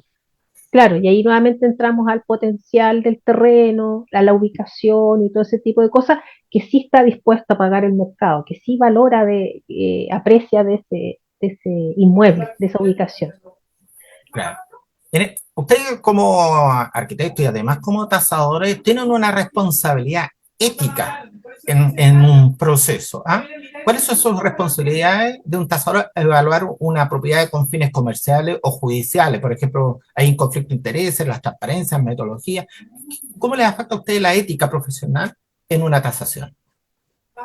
Uy, eso es súper importante porque estamos hablando de que nosotros trabajamos con el patrimonio, a veces la única inversión quizás que va a tener una familia, la única adquisición, eh, y tenemos acceso a mucha información muy sensible. Entonces, de hecho, dentro de los informes de tasación que emitimos, hay una declaración de ética, de no tener intereses involucrados en el inmueble que estamos tasando, de que se hizo de manera objetiva, las metodologías que se utilizaron, e incluso no entregar información solamente a la persona que pidió el informe, porque a veces, por ejemplo, en el caso del banco, nos pasa que el cliente cree que porque nosotros vamos a tasar el inmueble y porque ellos pagaron por esa Pagar. tasación, nosotros tenemos que entregarle la tasación a ellos, pero ellos no son nuestros clientes, nuestro cliente es el banco. Y el objetivo de esa tasación es constituir una garantía hipotecaria. Entonces, nosotros al único que le entregamos la tasación ni siquiera es el ejecutivo, es al banco, al departamento de tasaciones, al área de riesgo de ese banco. Entonces, y de hecho me pasa, me dice, pero ¿cómo si yo la pagué? Pero es que nosotros tenemos un acuerdo de confidencialidad y de ética con ese cliente. Y lo mismo pasa, por ejemplo, si tú me mandas a tasar una propiedad, Ariel, tú me mandas, yo te la entrego a ti, y si tú me dices, ya pasarle una copia a tal persona, se la pasaré a esa persona, pero eres tú el cliente. Entonces hay un tema de ética ahí detrás, porque hay a veces información, documentos que es muy sensible. En la parte de los créditos hipotecarios, para los que desconocen, pero igual yo creo que lo expliques tú, Karen. En el crédito hipotecario, cuando se da un crédito hipotecario, se fija por el valor de tasación o por el crédito al menor precio o a mayor precio. Por ejemplo, la propiedad yo la quiero vender en 100 millones de pesos y fue tasada en Uh -huh. 150 millones de pesos. ¿Cuál es la que predomina? ¿El precio comercial o el precio de tasación para en el crédito hipotecario? Bueno, tú bien manejas el tema ahí, para el tema de los créditos hipotecarios, siempre el banco se guía por el valor más bajo entre el valor de compraventa o la tasación. El que sea más Correcto. bajo siempre va a ser el que va a primar para ellos. Y respecto también la gente se pregunta y dice, oye, pero lo tasan más bajo en los bancos. No es que se tase más bajo, lo que pasa es que el banco siempre va a la segura, en el sentido de que toma como una posición más conservadora. No, no es de perjudicar al cliente, en ningún caso es una posición más conservadora. Por lo tanto, por ejemplo, si nosotros como tasadores encontramos que hay construcciones que no son regularizables o que tienen este tipo de patologías, no sé, de la termita o del adobe, o que están afectas a expropiación, en esos casos no se tasa, pero no, no es porque se quiera perjudicar a la persona, sino que se toma como son garantías hipotecarias, se toma una posición más conservadora, que Claro, pero en este caso, se pueden claro, revertir, por ejemplo, regularizando, y eso se revierten esos informes, pero se en este pueden caso, corregir. cuando el precio comercial es 100 y tú tasas en 130, 140, la garantía es mucho mejor para el banco, porque dice, Claro, y el ¿ah? seguro te No, no queda es por al ese revés. monto, ¿Ah? claro, y el seguro te queda por ese monto. El seguro, porque el caso de algún siniestro, tú sabes que el costo de reposición es lo que se tasó, digamos, de que tiene que ir a, a reconstruir eso, se va a considerar la tasación para ese seguro. Y dentro de esa tasación hay una palabra clave, hay una ahí se dice valor de liquidez. ¿A qué Sí, le el llaman valor de usted el valor de liquidación. liquidez? El valor de liquidación es un porcentaje que está definido dentro del valor, del valor comercial del inmueble y representa como el riesgo que tiene ese inmueble de venderse en caso de un no pago. Entonces, ¿en cuánto se podría liquidar en caso de no pago, de rematar finalmente? Claro, En cuánto se liquidaría? Eso corresponde a un porcentaje dentro del valor comercial de la propiedad, que eso es un generalmente porcentaje. fluctúa. Claro, generalmente fluctúan, por ejemplo, para propiedades habitacionales entre el 80 y el 70%, dependiendo cuanto más riesgoso es. Y mientras más riesgoso, ese valor de liquidación, ese porcentaje va disminuyendo. Eduardo, ¿qué te hace dar vuelta en tu cabeza cuando tú ves una publicación que dice vendo casa sólida, pareo doble Simple. o pareo doble, ¿ah? Porque vemos muchas publicidades de repente en redes sociales, qué sé yo, o en páginas web, vendo linda casa sólida, pareada doble. Superficie a corroborar en tasación bancaria, metros cuadrados informados por el propietario. ¡Ay, qué terrible! Yo me agarro el ¿A qué te llama eso? ¿Qué análisis haces tú de esa frase, Eduardo? Mira, yo no sé para qué ponen el sistema de agrupamiento, porque la verdad es que lo encuentro a veces que está de más y también se presta como para que uno se pregunte dónde está la definición de lo que es un pareo simple o doble, porque nunca la he visto esa definición o esa distinción. Ahora, si dijera una casa pareada, está bien, pero no habrá otra información más, como dicen ustedes, la superficie, que quizás pueda ser más La importante. materialidad. La materialidad, Claro. quizás sólida aquí en hormigón, en el ladrillo, en albañilería, en bloques. Eh, Creo que es una mala presentación de la propiedad. Yo no haría, ¿para qué aventurarse con algo tan técnico como el sistema de agrupamiento? Cuando de todas maneras uno lo va a ver en la imagen.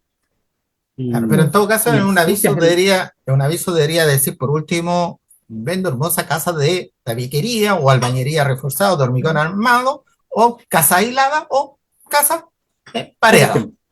Casa Claro. pareada, porque hay que se diferenciar si aislado o pareado nomás. Pero pareada basta con que no necesito que sea pareado continuo, pareado doble, pareado triple. Pareado va a ser pareado una sola nomás. Claro, Te puede ser sacas la una buena descripción. foto, claro, con una buena foto ya con eso queda en evidencia. Claro, porque siempre vemos ahí, vendo casa sólida, y cuando llegan a mostrar los colegas las casas, golpean ahí, ve, esto es sólido. Ah. Veamos a ver qué es lo que nos preguntan por ahí. Gloria Orellana la dice, tiene que esperar que el ejecutivo diga cómo salió la tasación, pero esa información la da uno cuando el vendedor no pasa la propiedad. En la clave de toda la... Claro, bueno, hay los metros cuadrados informados por el propietario, bueno, ahí hacen jaja. Solo es sólida o líquida, obviamente, porque las casas no existen ni de gases ni líquidos, todas las casas, todo es sólido hoy en día. ¿Ah? Claro. Lo que sí hay, el banco castiga ciertas propiedades, como las que son de adobe a adobillo, que esa le pone una tasación cero, aunque resiste más que una casa de ladrillo, porque tenemos casas de más de 100 años que están paraditas. Y térmicamente son súper eficientes, pero lamentablemente por el tema de los seguros es que los bancos tienen esa política desde el 2010. Yo vi un proyecto que estaban haciendo una constructora que estaba volviendo a hacer casas de adobe. Tecno Adobe, cosas así. El Adobe excelente. Es súper bueno el Adobe. Pero son las aseguradoras. Pero ¿en qué hay que mezclarlo bien, porque, combinarlo bien. Pero el seguro, ¿por qué influye? Porque una casa de ladrillo viene un terremoto, se va a caer igual. Sí, pues, pero es que el 2010 les quedó la escoba con el terremoto, pues se les cayeron, la mayoría de las casas que se cayeron eran de adobe y cosas, entonces ellos optaron por política de ya no cubrir más adobe, entonces por consecuencia los bancos no lo toman, porque el banco tiene que dejar todo con seguro, si no, no toman la garantía. Bueno, es una cosa de percepción de las compañías de seguro y los bancos de cómo lo toman. Eduardo, ¿cuál es la diferencia o que se podría hablar entre una casa grande, una casona o una mansión? ¿O es todo igual? No, es no que sé una si habrá definición. ¿Habrá definición para eso? Yo nunca he visto. No hay. Porque, por ejemplo, no sé, pues cuando dicen la mansión de Brad Pitt, ¿ah? o la casona de Eduardo. ¿Ah? Pensé que iba a decir la mansión de Eduardo, pero bueno. La verdad es que ni siquiera he estado en una. Así que casonas, claro, muchas veces se entiende como los antiguos chalets, que eran ya viviendas bien, digamos, bien robustas y generalmente, por ejemplo, en Valparaíso hay varias. Están cercanos a las fábricas donde habían áreas de producción y estaban las viviendas de los funcionarios, de los trabajadores y estaban los chalets de los ejecutivos más altos. Esos son verdaderamente hoy día se reconocen como unas casonas, aunque hay otras más grandes. En Villa Alemana, no sé si me acuerdo el tiro de la casona de de, de Peña Ah, la del Blanca, camino, la que está en la ¿sí? carretera. La que está en la carretera. Sí, bo. Te digo, ¿qué cosas harán ahí? Porque siempre Es un como que, restaurante. no Ha sé, sido de todo. ha sido de Digo todo. todo. Ahora es un restaurante. Hay rumores de las cosas que pasan ahí, Mm, pero yo me acuerdo de eso, pero esa es una tremenda casona. Sí, bo. Mansión, claro, deben ser así. En otros lados no me ha tocado verlas. Pero no, Sí, normativamente no existe esa definición. bueno, y con Solamente existe económico y no económico. las tipologías de definición de inmueble, porque tú dijiste ahí, ¿cómo se llama? De un chalet. ¿La diferencia es un bungalow? Ah, es que, claro, el bungalow es todo lo contrario. El bungalow es algo como mucho más rápido, más... imagínate una casa rodante pero fundada en el terreno. Eso es como un bungalow. como Está una más cabaña. vinculado como Mm, una cabañita, algo más mm. playero, norteamericano, de baja altura, eh, muy veraniego. Y el chalet es todo lo contrario. Pues, imagínate una vivienda francesa de una, no sé, imagínate una película de terror con esas casas que son bien sombrías. Con una Solamente, gárgola ahí. claro, solamente el entretecho te entran 10 bungalows. Entonces, todo lo contrario. Son A distintas mí, tipologías. a mí me tocó hace varios años atrás, yo me fui a trabajar a México como arquitecto cuando estaba recién haciendo mis primeras prácticas profesionales y me tocó trabajar en esas casas grandes, esas mansiones. Trabajé en una empresa inmobiliaria que era como el arquitecto más famoso, más top que había allá, de ese tipo de casa, pues. Y era como de esas telenovelas mexicanas que tú veías así como a la señora bajando con un pasamanos gigante que tenían dos pasamanos, tenían ascensores adentro, me acuerdo, habían griferías de oro. Siempre me acuerdo de las griferías de oro. Un vestíbulo, me imagino, grande, con Sí, sí, con Lo que el viento se piletas en llevó, las la casa del... entradas, sí, no, eran otro nivel, o sea, las terminaciones, me acuerdo que cada habitación tenía sus propios baños con hidromasajes, vestidores, tenían el tema, por ejemplo, el tema de la ropa, tenían como un espacio donde tiráis la ropa y caía como una lavandería, no sé, era otra cosa. espectacular. En Valparaíso Sí, hay muchas casas coloniales. ¿Cómo definirías, por ejemplo, lo del Banco Santander? Si fuera como una casa habitación, porque hoy día es un banco, pero en su tiempo, ¿qué es lo que hubiera sido? una Eso es, casona. ¿Sería un palacio? claro, el Banco San... Es El que Banco eso Santander está... está en la calle Blanco, por ahí. Por la calle. Sí, pues no, pero como casa no... Ah, Eso es una construcción, yo creo que estilo... Son estilo Art Deco. pero fue una casa, pues fue de alguna persona, alguna familia en su tiempo. No lo había pensado. Puede ser, ¿no?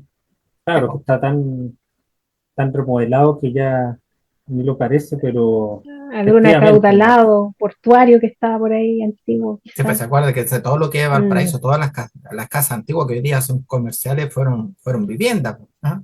sí, pues. Y tenemos palacios todavía, como el Palacio Vergara, tenemos el Palacio Rioja, esos son palacios que ya pues, de claro, esos son otra más. realmente palacios habitacionales, Rioja, claro, pero lo que estaba ahí es el área, era el área ejecutiva comercial de Valparaíso, todo ese sector de Prat, donde está el Turri, el Banco Estado, y esa era una zona de intercambio comercial a Donde estaba la valores. ratonera antiguamente, que era el Duoc, también fue Ese era una un palacio, casona. pues, Ese era un claro, palacio, pues, Mm. exactamente. que fue de una familia Y acaudalada que vivió en esa esquina.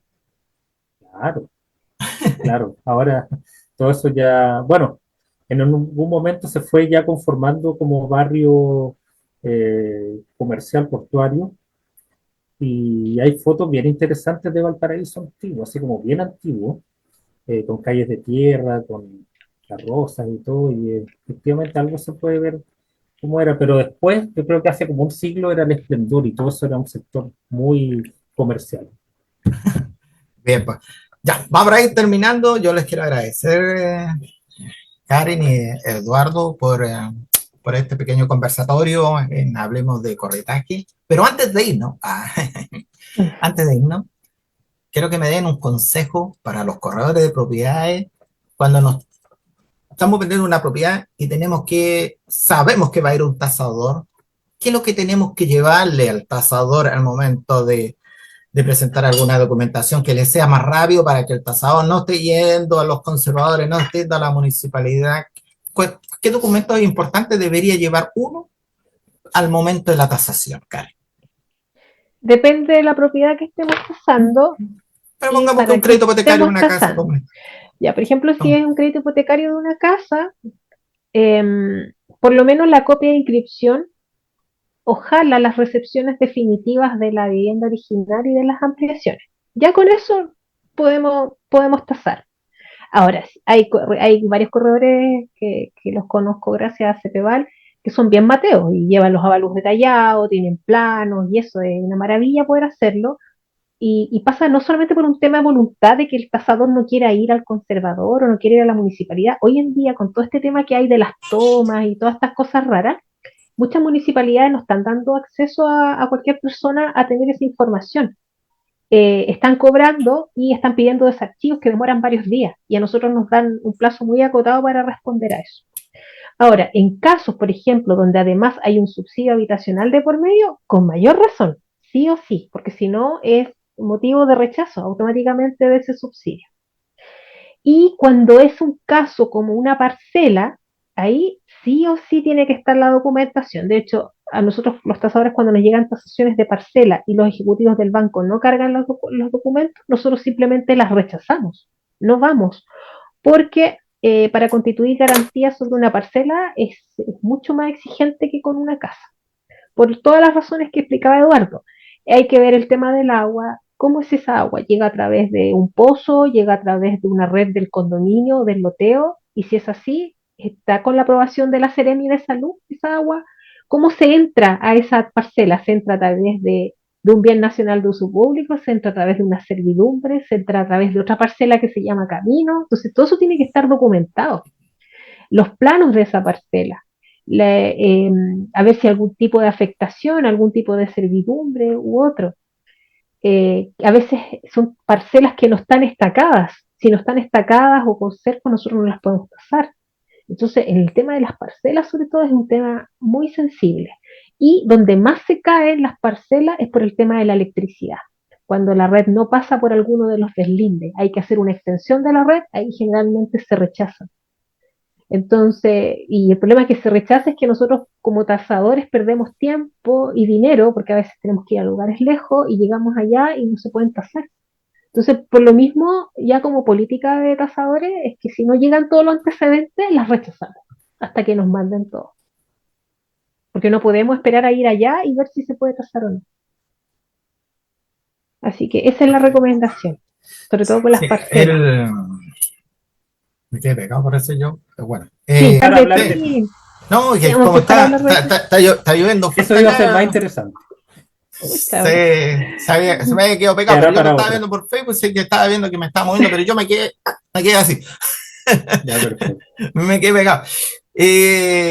No, pero lo estaba escuchando por Facebook, se escuchaba todo lo que estaban hablando, así que no se preocupen por ese lado y ya queda todo grabado.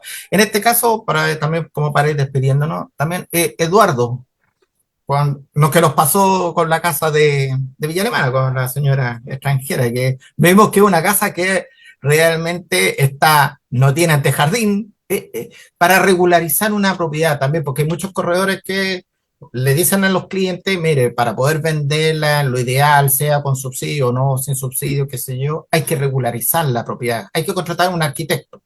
¿Eh? Pero el arquitecto tiene que ir por lo menos con alguna documentación, con alguna base, o solamente basta con que vaya y mire y dígame, yo me encargo de todo esto para saber, porque es él el que pone la firma de algo que está construido ya. ¿Mm? Y se hace Claro. responsable de esa construcción. Cuando regulariza una propiedad, no es lo mismo que pedirle a un arquitecto que me haga el plano porque vamos a construir y se piden los permisos de edificación, de obra menor, obra mayor, que es otra cosa, pero cuando algo ya está construido, ustedes pasan a ser responsables de lo construido y van a poner la firma. Entonces, en este caso, para nosotros como corredores, tenemos que tener algún documento ya a la mano o eso ya lo ven ustedes directamente porque tienen que investigar para ver si es regularizable o no la propiedad. Bueno, ese mismo día que tú dices, fui testigo de que tenías como corredor hartos documentos ahí disponibles y la verdad es que es bastante, para mí es bastante agradable porque estoy acostumbrado a todo lo contrario, aquí nadie tiene nada o recién en terreno uno empieza a ver qué cosas se van a necesitar. Si estás, porque uno no sabe con lo que se va a encontrar. Aunque yo generalmente trato de llevarme la menor cantidad de sorpresas, veo por Google Earth. Ahí lamentablemente no pude ver mucho porque estaba cerrado el pasaje y Sí. solamente pude ver por arriba. Pero lo ideal siempre trato de llevar la mayor cantidad de información y si el corredor puede llevar, no sé, por los antecedentes que dijo Karen u otros más, sería ideal. O sea, en este caso tú estabas llevando unas escrituras, Ujú. inmediatamente resolvimos que el terreno era lo que se veía ahí. Y claro, lo que nos encontramos fue con que no estaba regularizado. Y la verdad es que, sinceramente, regularizar yo creo que es como de lo más incierto que hay.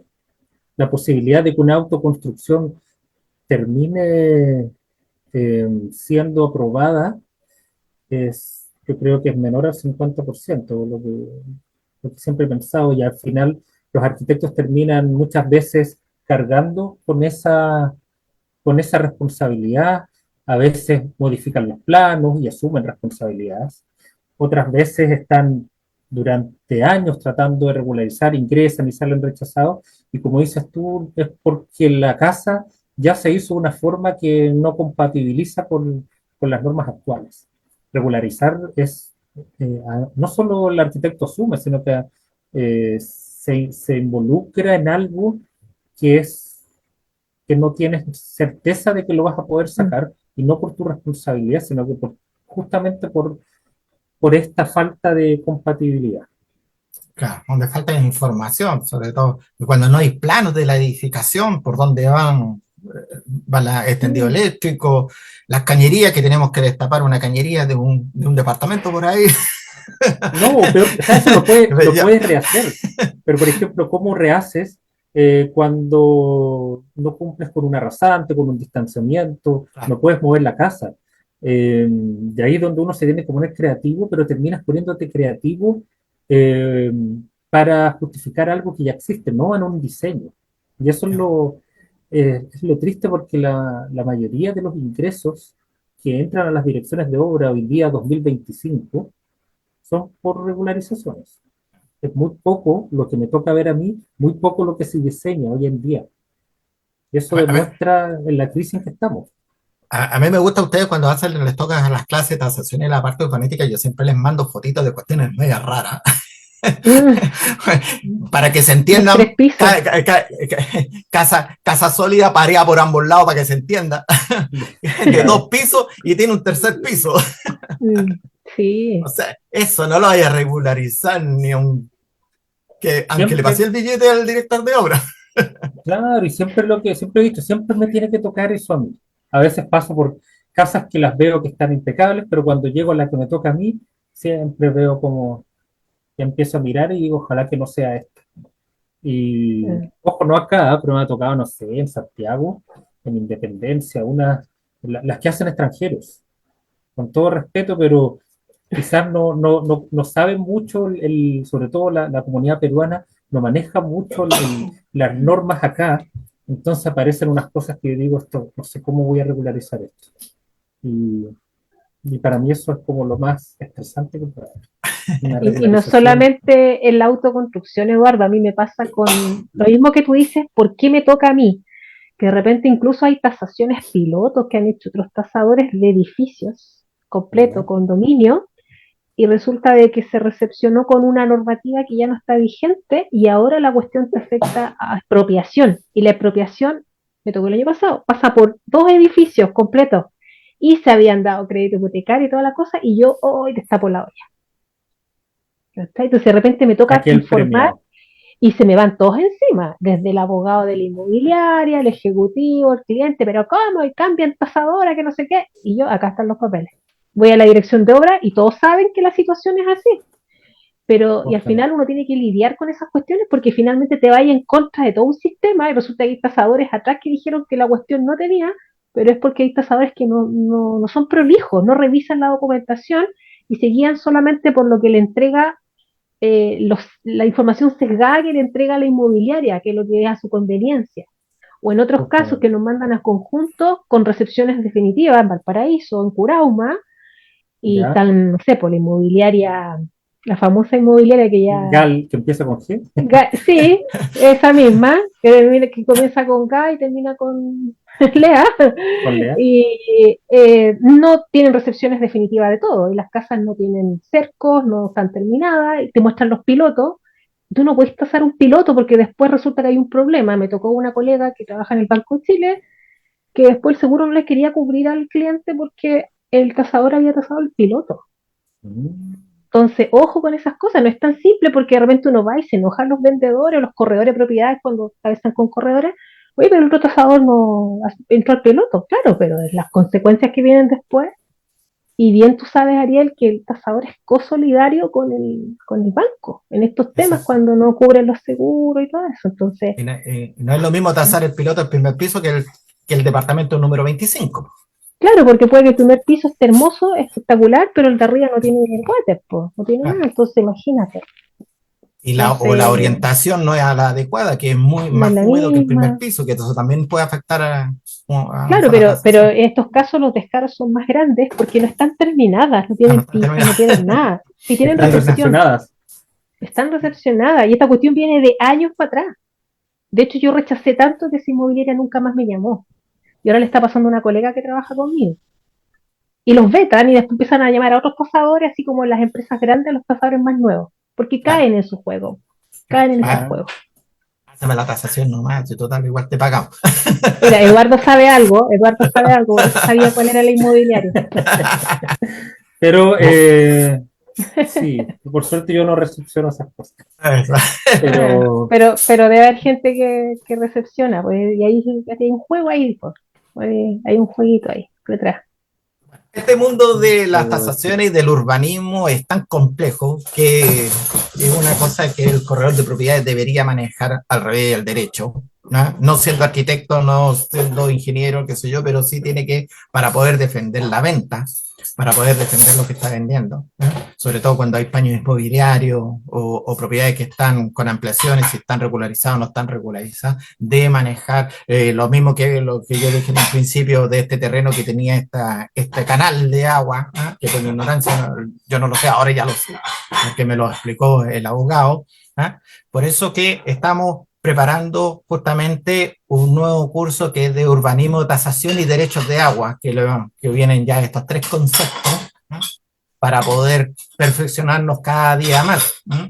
Obviamente que cuando se nos escapan algunas cosas tenemos que recurrir a los expertos, en este caso a los tasadores, a los abogados, a los arquitectos, tenemos que recurrir, pero tenemos que ser el primer filtro. ¿Eh? Tenemos que primero saber qué es lo que estamos vendiendo, saber qué es lo que estamos ofreciendo, saber qué es lo que es el certificado de informes previo, porque muchas veces vamos, lo retiramos de la municipalidad y se lo entregamos al cliente, ¿eh? Para que él lo lea. ¿Eh?